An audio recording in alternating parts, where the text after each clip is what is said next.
finally, kasama rin ako sa... Kahit punong-puno ang schedule ni Luan, lagi raw siyang naglalaan ng oras para sa kanyang health and fitness.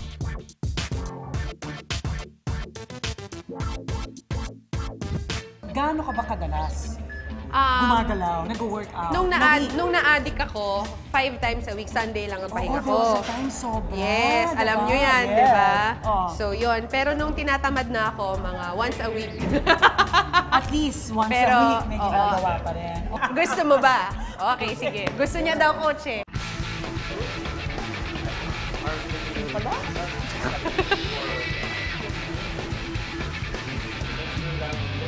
Whoa! Wider. Of course. Forma pa lang yan. Marami ang humahanga kay Luan sa kanyang kagandahan. Pero pag-amin ni Luan, she's already taken na raw ng kanyang boyfriend na aktor na si Carlo Gonzalez. Marian! Kilala ko naman ang nagpapasaya sa'yo ngayon. Yes! Kamusta ang relationship with Carlo and any plans? Yeah, pero sa ngayon, marami pang nakapila. Tsaka kakasalan ng sister ko eh. Pero kami naman, basta masaya naman kami. Okay Anong lang. bonding nyo? Minsan, eto, workout. Workout. Tsaka kain. Si Carlo ba very protective? May mga bawal ka Ay, bang gawin? sobra. Overprotective siya. Ganon. Okay. Oo, bawal mag-shorts. Short shorts. Ako na lang. Short shorts for you. Bawal mag-short shorts. Talaga? Oh.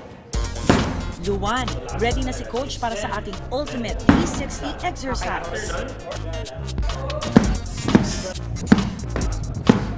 Five nga ba, Coach? 19 and 20. Shorts ka. Sabi ko siya, akala ko madali. Isang masipag at mabait na anak at loving na girlfriend. At pagdating sa trabaho, all out lagi si Luan at wala nga raw siyang uurungan. Sa kahit anong pagsubok na dumating, ang kanyang mental note to self, just go with the flow. Anong aral ng tunay na buhay ni Luan D? Kung para sa'yo, diba? Parang if it's meant to be, it's meant to be. Embrace it. Grab Embrace it. Yes, accept it. Acceptance is the key.